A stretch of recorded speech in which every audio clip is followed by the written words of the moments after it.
राधे राधे। जय श्री कृष्ण। आपका दिन मंगलमय हो। आज हम जानेंगे भगवद गीता का 6वां अध्याय। भगवान श्री कृष्ण कहते हैं, अर्जुन, जिसके कर्म फल में आसक्ति नहीं और कर्मों को करता है वही सन्यासी और योगी है, और जिसने हवन आदि लौकिक कर्म छोड़ दिए हैं वह योगी नहीं है। हे अर्जुन, जिसको सन्यास कहते हैं उसी को कर्म योग जानो, क्योंकि संकल्पों के त्यागे बिना कोई भी योगी नहीं हो सकता। जो मुनि योग प्राप्ति की इच्छा रखते हैं उनके लिए उसका साधन कर्म ही है, और पूर्ण योगी होने पर उनका ज्ञान पूर्ण होने का साधन चित्त का समाधान है। जब मनुष्य विषय और कर्मों की आसक्ति से छूट गया और संपूर्ण वासनाओं को अपने त्याग दिया, उसी समय वह योग रूढ़ कहा जाता है।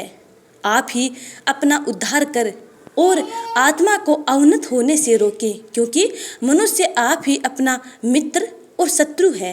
जिसने विवेक से अपना मन स्वाधीन कर लिया वह स्वयं ही अपना शत्रु है। मन को जीतने वाले शांत स्वभाव की आत्मा शीतोष्ण, सुख दुख, मान और अपमान इनके होने पर भी अत्यंत स्थिर रहता है। जिसने ज्ञान विज्ञान से अपने अंतःकरण को तृप्त कर लिया है, जो निर्विकार हो गया है, तथा जिसने अपने इंद्रियों को वश में कर लिया है, जो मिट्टी पत्थर और सोने को एक समझता है, वही योगी कहलाता है। सुहृदय, मित्र, शत्रु, उदासीन, द्वेषी, मध्यस्थ, द्वेष करने योग्य, बंधु वर्ग, साधु और पापी, इन सब में जो समान दृष्टि रखते हैं वही श्रेष्ठ है।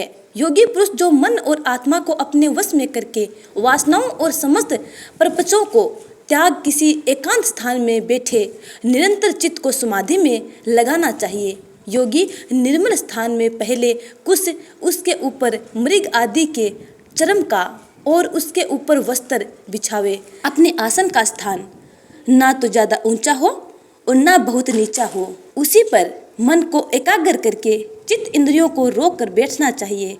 आत्मा शुद्धि के लिए योग करना चाहिए। शरीर, मस्तक और गर्दन को सम करके अचल होकर स्थिर होवें और अपने नाक के अग्रभाग को देखता हुआ सब दिशाओं से अपनी दृष्टि हटाए रहे।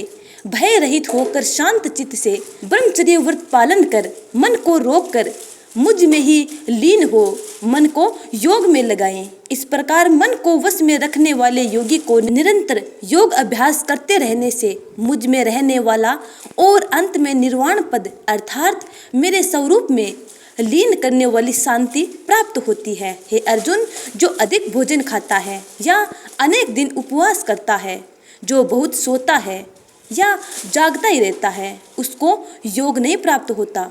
जो उपयुक्त आहार और विहार करता है, कर्मों का योग रीति से पालन करता है, जो यथा समय सोता और जागता है, ऐसे योगी पुरुष के दुख मिट जाते हैं।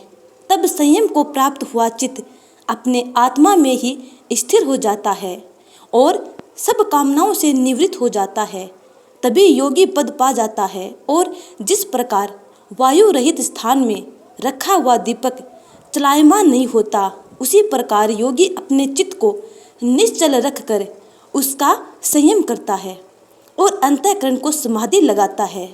जिस अवस्था योग अभ्यास के कारण चित्त का वेग रुककर विषयों से पृथक होने लगता है और जब शुद्ध अंतःकरण से आत्मा को ही देखकर आत्मा में ही संतुष्ट होता है, जिस अवस्था में वह अत्यंत सुख को जो इंद्रियों द्वारा जाना नहीं जा सकता वरना केवल बुद्धि से जाना जाता है, अनुभव करता है। और जब वह योगी आत्मा में स्थित हो, उससे विचलित न हो, जिस अवस्था को पाकर फिर और कोई लाभ उसको जचता नहीं, और जहाँ स्थिर होने से और कोई बड़ा भारी दुख उसे वहां से चलायमान नहीं कर सकता, इस अवस्था को दुख संयोग वियोग कारक योग नामक जानने से योग निर्विकल्प चित्त से निश्चय करके करना ही चाहिए। संकल्प से उत्पन्न होने वाली समस्त कामनाओं को त्याग कर और मन से सकल इंद्रियों को रोक धैर्य के साथ बुद्धि को अपने अधीन कर धीरे धीरे विषयों से दूर हटे और भली भांति मन को आत्मा में स्थिर करके किसी पदार्थ की चिंता न करे। यह चंचल और स्थिर मन जिधर जिधर जाए उधर उधर से इसको हटाकर आत्मा के वश में करना चाहिए। इस प्रकार शांति चित्त तथा रजोगुण से रहित निष्पाप तथा ब्रह्म स्वरूप योगी को उत्तम सुख प्राप्त होता है। इस रीति से निरंतर योग अभ्यास करने वाला योगी समस्त पापों से छूटकर सहज ही उस परम सुख को प्राप्त कर लेता है जो ब्रह्म के संयोग से प्राप्त होता है। जिसका मन योग में स्थिर हो गया, उसकी दृष्टि भी सर्वत्र समान हो जाती है। वह सब प्राणियों में अपने को और अपने में सब प्राणियों को देखता है। जो सब में मुझको तथा मुझ में सबको देखता है, उसमें मैं अलग नहीं रहता और मुझसे वह अलग नहीं रहता।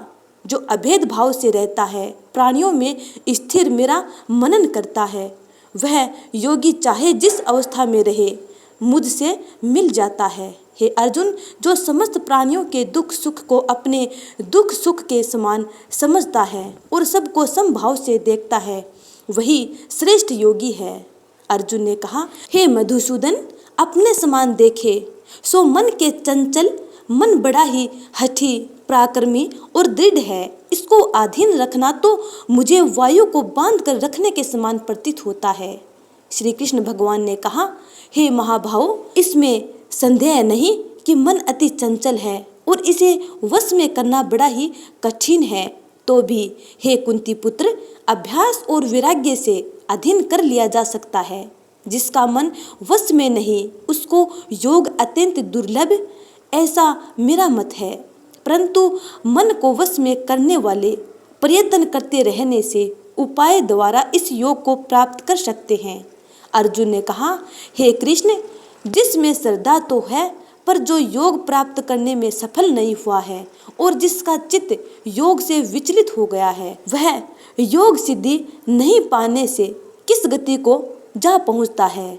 हे महाभाव, जिसका पहला आश्रय भी गया और ब्रह्म प्राप्ति भी नहीं हुई, वह दोनों ओर से भ्रष्ट होकर विच्छिन्न मेघ के समान नष्ट तो नहीं हो जाता। फिर अर्जुन कहते हैं, हे कृष्ण, मेरा यह संदेह आपको ही दूर करना पड़ेगा। इसको दूर करने वाला आपके अतिरिक्त कोई और नहीं है। श्री भगवान ने कहा, हे तात पार्थ, उसका नाश नहीं होगा और परलोक में भी नहीं होगा, क्योंकि उत्तम कार्य करने वाले किसी मनुष्य की दुर्गति नहीं होती। वह योग में असफल मनुष्य बहुत दिनों तक पुण्यवानों को प्राप्त होने वाले लोकों में वास करता है और वहां से फिर किसी पवित्र और धनवान के घर में जाकर जन्म लेता है, अथवा वह बुद्धिमान योगियों के ही कुल में जन्म लेता है। इस प्रकार का जन्म पाना भी इस लोक में बड़ा ही दुर्लभ है।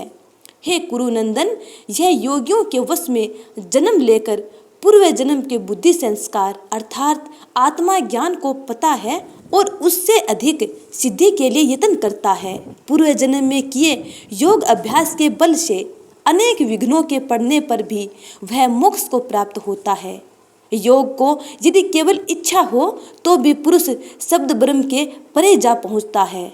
बड़े श्रम और यत्न से जो योगाभ्यास करता है, वह पापों से शुद्ध होकर अनेक जन्मों में परिश्रम करके सफल होता है और परम गति को पाता है। बड़े बड़े तपस्वियों से योगी श्रेष्ठ है, ज्ञानियों से भी योगी श्रेष्ठ है। इसलिए हे अर्जुन, तुम योगी बनो। केवल मुझ में मन लगाकर मेरी प्राप्ति के लिए जो मेरा भजन करता है, उसको समस्त योगियों के मध्य में मैंने अत्यंत श्रेष्ठ माना है। तो इस प्रकार है स्नेहीजनों, भगवद गीता का 6ठा अध्याय यहीं पे समाप्त होता है। उम्मीद करती हूँ कि आपको ये अध्याय अच्छा लगा है। यदि अच्छा लगा है तो लाइक कमेंट कर चैनल को सब्सक्राइब कर बेल आइकन को जरूर दबा लीजिएगा, ताकि आने वाली वीडियो का नोटिफिकेशन आप तक टाइम पर पहुँच जाए। आने वाले अध्याय का इंतजार करना। तब तक के लिए जय श्री राधे कृष्ण।